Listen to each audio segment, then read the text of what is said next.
Do you struggle to compose your images? And do you ever wonder how some photographers seem to take the most amazing shots, but when you visit the same location, yours are, well, just a bit disappointing? Well, fear not, because in this video I will go through my 5 top tips for composition, and we'll also head out on location to the beautiful English Lake District, where I'll show you some common mistakes and how just by tweaking your composition just ever so slightly, you can turn a good photo into a great photo. My name's Steve, this is Behind the Tripod. Let's get straight into top tip number 1, which is the rule of thirds. Now, the rule of thirds is nothing new, and artists have been using it for centuries to make their images more balanced and more visually appealing. And once you know about the rule of thirds, you'll start seeing it absolutely everywhere. Movie posters use it very effectively. You'll see it in works of art, photography, advertisers use it all the time, and it's even in book covers. So what is the rule of thirds? Well, it's essentially a principle where you imagine 4 lines crossing your image. You've got 2 equally spaced horizontal lines and 2 equally spaced vertical lines. So it splits your images into thirds and thirds. And think of it almost like a noughts and crosses board over the top of your image. And when you try and take a picture, when you compose your shot, I want you to imagine that you've got that noughts and crosses board over your image, and you're going to place elements or aspects of your image either on the lines or, for even better effect, where those lines cross. Now, the rule of thirds can work wonderfully no matter what style of photography you're into. So if you're into landscape photography, try putting the horizon at either the lower or the upper one of the horizontal lines, or position a rock or another point of interest at one of the intersections. And you can even put those together, so have the horizon at maybe the top third and a rock at one of the intersects of the lower thirds.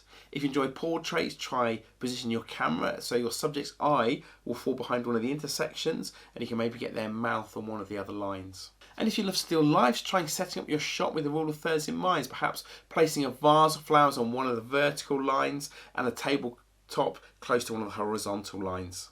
And that leads me nicely into top tip number 2, which is to make use of lines. Now, lines that point towards your subject or lead your viewer into your image can be a really powerful compositional tool to make your photos really stand out from the rest and have that wow factor. So leading lines can take many forms. Think of footpaths leading your viewer into your image, or they can be rivers. They can be tree branches that point to a certain point of your image. They can be strong architectural lines. They can even be changes in tone or shadow or colour that give the impression of a line drawing your viewer towards the subject. Okay, so for this nice little composition that I've set up here, I've used the path itself as a line. That's leading the viewer in, as if you can almost imagine walking along the path, and where does it go? So it leads straight into the centre.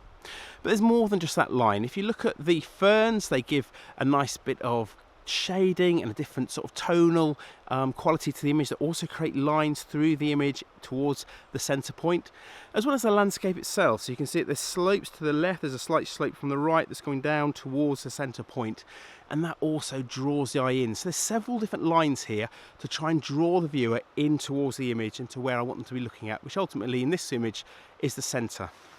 Now, if I change that composition slightly and I place the path over here, you can see that has a completely different effect. So this time you'll be able to see that the viewer, instead of being led to the centre of the image, is being led towards the right and out of the image itself. All the lines are leading away out to the right hand side, and that would then make the viewer's eyes go to the right hand side and ultimately leave your image a lot quicker. So try and think of that when you're composing your shots. You want to be leading the viewer into your photo, not out of it. Right, back to the top tips. So top tip number 3 is to watch the corners and the edges of your picture. You see, when you're framing up your shot, there are so many things to think about. The rule of thirds, you might be thinking about leading lines, you might be thinking about your camera settings, you'll be thinking about getting your subject in the right place, you might be thinking about making sure that your focus is correct, and there's so many things to think about. It can be easy sometimes to forget about the corners and the edges, because you may have something like an ugly tree stump or half a rock or a person half in your frame, or what I call a totally unforgivable mistake that many landscape photographers make, myself included. I've done this a million times, is your shadow creeping into the corner or the edge of the image. You see, if you introduce a distracting element into the corner or the edge of your photos, your viewer's eye will be drawn to that immediately and then off and out of the picture. You will struggle to keep somebody looking within your aim. And we talk in photography a lot about the viewer's journey around your image. You want to keep them within your image for as long as possible. So once you've set up your composition, or immediately after you've taken it, if you've forgotten to do it while you're setting it up, make sure you quickly check the corners and the edges before you pack up and move on, because it's amazing how many potentially beautiful photographs are completely ruined by not spending just a few seconds checking the edges for distractions.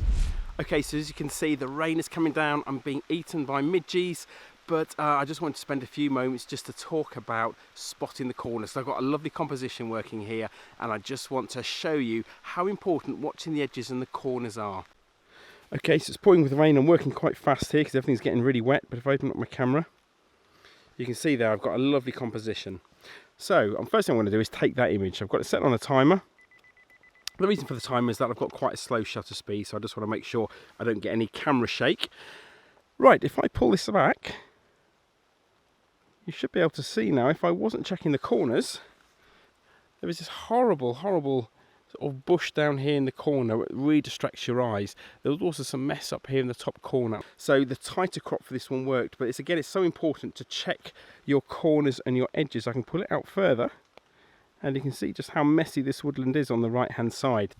Okay, so top tip number 4 is to make use of the light. Now, photography literally translates from the ancient Greek as photo, which means light, and graphy, which means paint. So it's literally light painting, and we cannot photograph without light. But this might be a slightly controversial statement, but I don't believe in bad light. I know I said it. Now, I'll make this very clear. I do believe in amazing light, and when you get amazing light, your images can be incredible and really pop. But I believe that we also need to work with the light and the conditions that we have been given. And I see so many times that photographers don't go out and they think the light is flat, and they miss good photographs or good compositions, and also sometimes the light can change quite quickly into amazing light. So having an understanding of how the light works and how the light will affect your image can really enhance your compositions and your photography. Light is far too big a subject for this video, but if you'd like me to do a video series on light, and it would be a series because it's more than one video, please let me know in the comments below and I'll try and put something together. And finally, top tip number 5 is to move around your subject. Now, this is probably better to show you rather than to try and explain, so let's head back into the Lake District. So I know this might be completely obvious to some of you, and I might be teaching some of you to suck eggs, as it were, but I just wanted to highlight why it's so important to move around your image when you're composing your shot, because far too many photographers stop, get the tripod out, take the shot, pack away and move on, and it's so important to move around. So what I'm going to do is just look at a slight composition I've got here. It's not a great composition, but it should just highlight why this is so important. Okay, so we've got here a composition with 2 trees in the background and 2 foreground trees, okay? So it's not a great composition, but this should just highlight it. If I move the camera around, as if I'm walking around the image now, you can see now we've got 3 in the middle, we're moving across. We've now got a leading line that's leading you into the image. And if we lower down, we can start to make more use of that leading line. And we can completely change the feel of the image. So it's so important when you write a location to spend a few minutes, or even a lot longer. I sometimes spend half an hour to an hour just wandering around and really trying to scope out what I'm trying to photograph from as many different angles as I can. And remember, there are loads of tips, loads of techniques and loads of methods to help you compose your shots. I've only chosen the 5 that I think you need to know as a beginner photographer to start taking better pictures, and you can apply immediately to your photographs. So try these out for yourself, try combining the different techniques and see what works for you in your emerging style of photography. And remember, if you'd like to learn more about how to manipulate the depth of field in your image and get that lovely creamy soft background that we call bokeh, you could try watching one of my other videos here.